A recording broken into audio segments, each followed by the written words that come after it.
Bismillahirrahmanirrahim. Assalamualaikum warahmatullahi wabarakatuh. Ya, selamat pagi anak-anakku. Bagaimana kabarnya pagi hari ini? Alhamdulillah sehat semuanya ya. Ya, baik.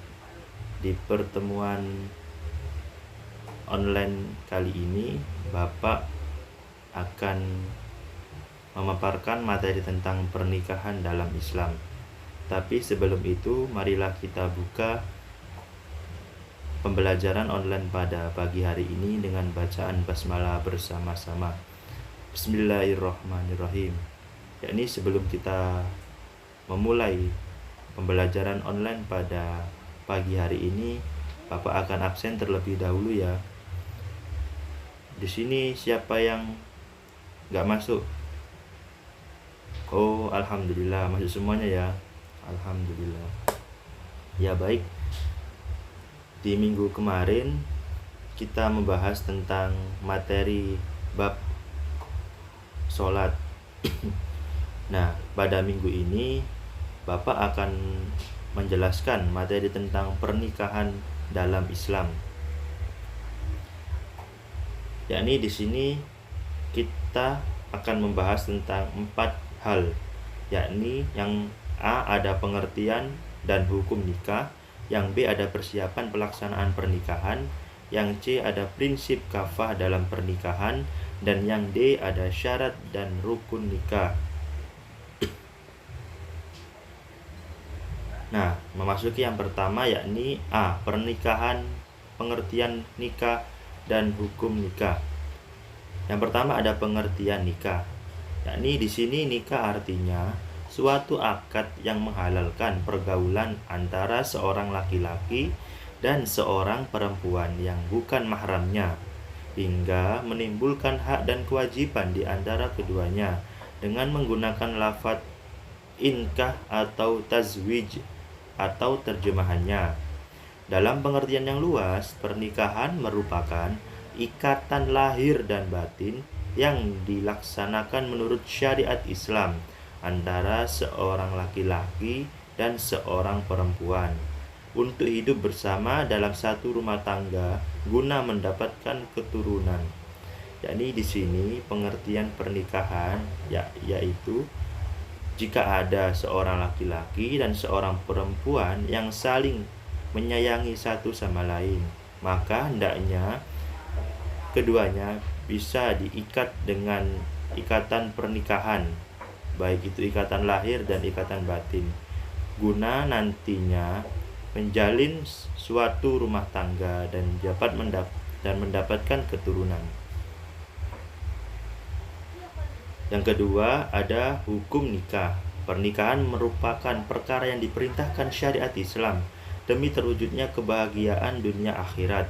Allah berfirman dalam Quran surat An-Nisa ayat 3 yang berbunyi, A'udzu billahi minasyaitonir rajim, wa in khiftum alla tuqsitu fil yatama fankihu ma taba lakum minan nisa'i mathna wa thulatha wa ruba. Fa in khiftum alla ta'dilu fawahidatan aw ma malakat aymanukum dzalika adna alla ta'ulu. Nah, yang artinya, dan jika kamu takut tidak akan dapat berlaku adil terhadap hak-hak perempuan yang yatim, bila mana kamu mengawininya, maka kawinilah wanita-wanita lain yang kamu senangi, 2, 3, atau 4. Kemudian jika kamu takut tidak akan dapat berlaku adil, maka kawinilah seorang saja atau budak-budak yang kamu miliki. Yang demikian itu adalah lebih dekat kepada tidak berbuat aniaya.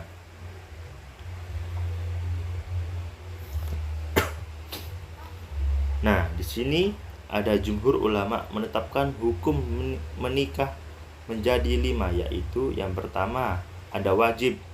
Di sini hukum ini berlaku bagi siapapun yang telah mencapai kedewasaan jasmani dan rohani, memiliki bekal untuk menafkahi istri dan khawatir dirinya akan terjerumus dalam perbuatan keji, zina, jika hasrat kuatnya untuk menikah tak diwujudkan.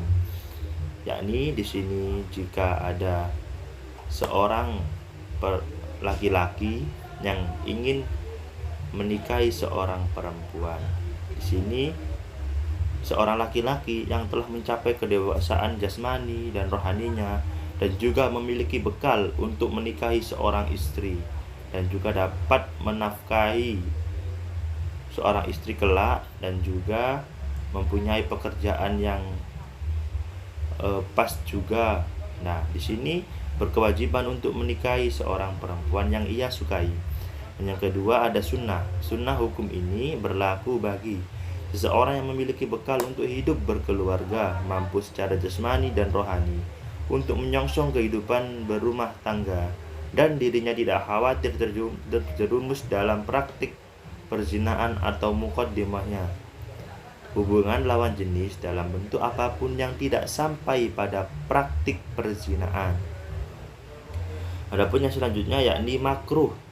Makruh hukum ini berlaku bagi seseorang yang belum mempunyai bekal untuk menafkahi keluarganya, walaupun dirinya telah siap secara fisik untuk menyongsong kehidupan rumah tangga, dan ia tidak khawatir terjerumus dalam praktek perzinaan hingga datang waktu yang paling tepat untuknya.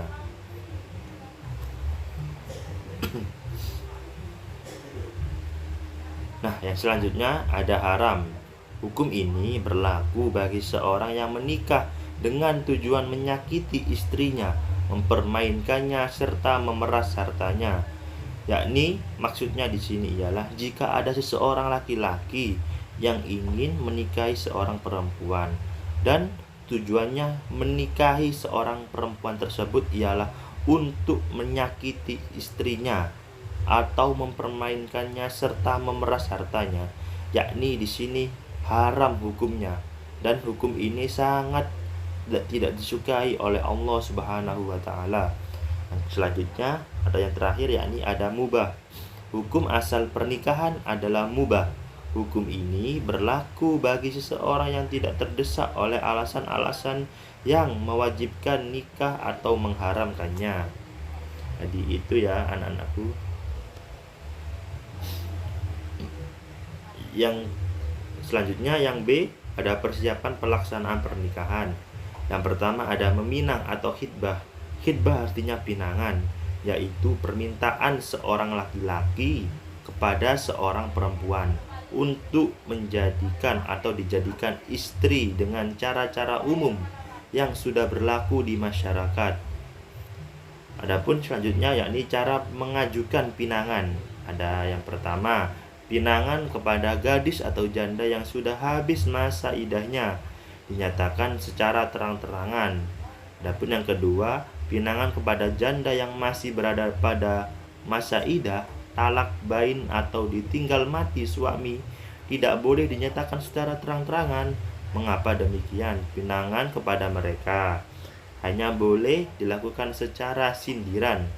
Hal ini sebagaimana Allah Subhanahu wa taala terangkan dalam surat Al-Baqarah ayat 235 yang berbunyi A'udzu billahi minasyaitonir rajim wala junaha 'alaikum fima 'aradtum bihi min khitbatin nisa'i au aqnatum fi anfusikum, yang artinya dan tidak ada dosa bagimu meminang perempuan-perempuan itu dengan sindiran atau kamu sembunyikan keinginanmu dalam hati.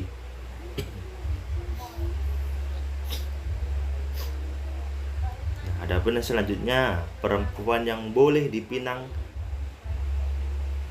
yaitu ada 3. Yang pertama ada perempuan yang bukan berstatus sebagai istri orang. Jadi jika ada perempuan yang belum ataupun yang berstatus bukan sebagai istri orang, maka sebagai seorang laki-laki boleh meminang perempuan tersebut. Adapun yang kedua, perempuan yang tidak dalam masa idah, yakni di sini Maksudnya itu jika ada perempuan yang sudah ditinggal ataupun diceraikan oleh suaminya sehingga dia sudah melalui masa idahnya, maka sebagai seorang laki-laki yang baru ataupun yang lainnya bisa meminang perempuan tersebut. Adapun yang ketiga yakni perempuan yang belum dipinang oleh orang lain. Ya, di sini jika ada perempuan yang belum sama sekali dipinang oleh orang lain, maka sebagai seorang laki-laki yang ingin meminangnya maka diperbolehkan. Jadi seperti itu. Nah, yang kedua ada melihat calon istri atau suami. Beberapa pendapat tentang batas kebolehan melihat seorang perempuan yang akan dipinang, yaitu adapun menurut jumhur ulama berpendapat boleh melihat wajah dan kedua telapak tangan, karena dengan demikian akan dapat diketahui kehalusan tubuh dan kecantikannya. Adapun menurut Abu Dawud berpendapat boleh melihat seluruh tubuh. Dan yang selanjutnya ada menurut Imam Abu Hanifah membolehkan melihat dua telapak kaki dan muka telapak tangan. Jadi itu beberapa pendapat melihat calon istri atau calon suami. Nah, adapun selanjutnya yakni yang ke C, prinsip kafah dalam pernikahan. Yang pertama, pengertian kafah. Kafah atau kufu artinya kesamaan, kecocokan, dan kesetaraan. Dalam konteks pernikahan berarti adanya kesamaan atau kesetaraan antara calon suami dan calon istri dari segi keturunan, status sosial atau jabatan pangkat, agama atau akhlak, dan harta kekayaan. Jadi kafah itu artinya kesamaan atau sekufu. Adapun kecocokan dan juga kesetaraan. Yang kedua ada hukum kafah. Kafah adalah hak perempuan dari walinya. Misal, jika seseorang perempuan rela menikah dengan seorang laki-laki yang tidak sekufu, tetapi walinya tidak rela, maka walinya berhak mengajukan gugatan fasakh atau batal. Dengan demikian pula sebaliknya, apabila ada gadis solihah dinikahkan oleh walinya dengan laki-laki yang tidak sekufu dengannya, ia berhak mengajukan gugatan fasakh atau batal. Kafah adalah hak bagi seseorang. Karena itu, jika yang berhak rela tanpa adanya kafah, pernikahan dapat diteruskan. Yang kedua ada syarat dan rukun nikah. Yang pertama, pengertian rukun nikah ialah unsur pokok yang harus dipenuhi hingga pernikahan menjadi sah. Jadi seperti itu. Yang kedua ada syarat dan rukun nikah. Adapun syarat dan rukun nikah itu ada 5. Berikut penjelasan singkatnya. Yang A ada calon suami. Syaratnya yang pertama adalah beragama Islam. Ini jika di sini ada calon suami yang mempunyai yang beragama Islam, dan jika istrinya beragama lain maka tidak boleh dinikahkan. Dan yang kedua, ia benar-benar seorang laki-laki, tidak menjadi seorang perempuan, benar-benar laki-laki ya. Dan yang ketiga, menikah bukan karena dasar paksaan. Jadi maksudnya itu menikah dengan kemauan sendiri, tidak ada paksaan satu apapun. Yang keempat, tidak beristri 4. Jika seorang laki-laki mencerai salah satu dari keempat istrinya, selama istri yang tercerai masih dalam masa iddah, maka ia masih dianggap istrinya. Dalam keadaan seperti ini, laki-laki tersebut tidak boleh menikah dengan wanita lain. Adapun yang kelima, mengetahui bahwa calon istri bukanlah wanita yang haram ia nikahi. Yang keenam, calon istri bukanlah wanita yang haram dimadu dengan istrinya, seperti menikahi saudara perempuan kandung istrinya, atau ini berlaku bagi seorang laki-laki yang akan melakukan poligami. Ketujuh, tidak sedang berihram haji atau umroh. Yang B, ada calon istri, syaratnya yang pertama beragama Islam. Yang tadi saya jelaskan, jika ada seorang laki-laki yang beragama Islam dan seorang perempuan yang beragama selain Islam, maka tidak boleh dinikahkan. Begitu sebaliknya, jika ada perempuan beragama Islam dan juga ada laki-laki yang beragama selain Islam, maka tidak boleh juga untuk dinikahkan atau diikat. Pun yang kedua, benar-benar seorang perempuan, tidak menjadi seorang selain perempuan. Yang ketiga, mendapat izin menikah dari walinya. Dan yang keempat, bukan sebagai istri orang lain, bukan sebagai mu'tadah atau wanita yang sedang dalam masa iddah. Yang kelima, tidak memiliki hubungan mahram dengan calon suaminya. Dan yang keenam, bukan sebagai wanita yang pernah dili'an calon suaminya atau dilaknat suaminya karena tertuduh zina. Yang ketujuh, atas kemauan sendiri. Dan yang kedelapan, tidak sedang ihram haji atau umroh. Nah, adapun selanjutnya yakni wali. Syaratnya yang pertama laki-laki, yang kedua beragama Islam, yang ketiga balik atau dewasa, yang keempat ada berakal, tidak gila, dan yang kelima ada merdeka, bukan berstatus sebagai hamba sahaya atau bukan berstatus sebagai budak. Yang keenam adil, jadi di sini harus bersifat adil satu sama lain. Yang ketujuh, tidak sedang ihram haji atau umroh. Yang kedua, dua orang saksi. Syaratnya yang pertama ada dua orang laki-laki, yang kedua beragama Islam, yang ketiga dewasa atau balik, berakal, merdeka, dan adil. Yang keempat, melihat dan mendengar. Yang kelima, memahami bahasa yang digunakan dalam akad. Yang keenam, tidak sedang mengerjakan ihram haji atau umroh. Dan yang ketujuh, hadir dalam ijab qabul. Nah, di sini ada pun selanjutnya yakni ijab qabul. Syaratnya yang pertama, menggunakan kata yang bermakna menikah atau menikahkan, baik bahasa Arab, bahasa Indonesia atau bahasa daerah sang pengantin. Jadi di sini dalam mengatakan atau menikahkan itu bahasanya yang mudah bagi para pelaku yang menikah, tidak harus memaksa, harus memakai bahasa yang tidak dapat diungkapkan oleh seorang pelaku tersebut. Boleh memakai bahasa Arab, bahasa Indonesia, ataupun bahasa daerah sang pengantin, boleh. Tidak ada keterbatasan untuk dalam mengungkapkan kata menikah dalam suatu pernikahan tersebut. Dan yang kedua ada lafaz ijab qabul, diucapkan pelaku akad nikah atau pengantin laki-laki dan wali pengantin perempuan. Yang ketiga, antara ijab dan qabul harus bersambung, tidak boleh diselingi perkataan atau perbuatan lain.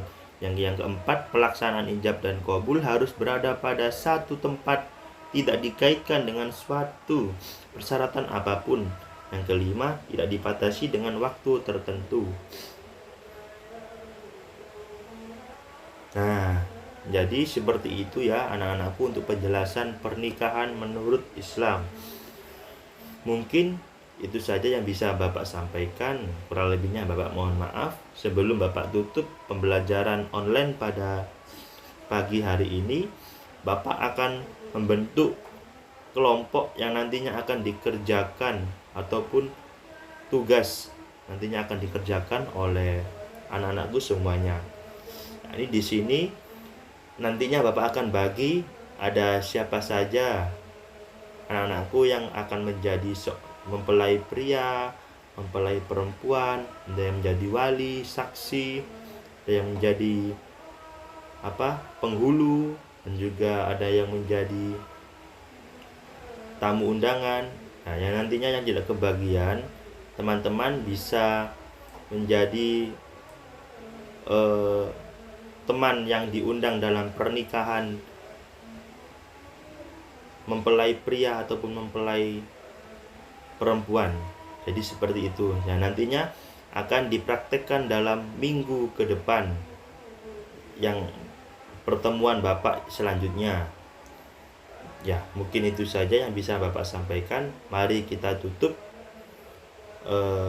perkuliahan online daring pada pagi hari ini dengan bacaan hamdalah dan doa kafaratul majlis. Alhamdulillahirabbil alamin. Subhanakallahumma wa bihamdika asyhadu an la ilaha illa anta astaghfiruka wa atubu ilaik. Billahi fisabil haq fastabiqul khairat. Al-ittihadu asasun najah. Wassalamualaikum warahmatullahi wabarakatuh.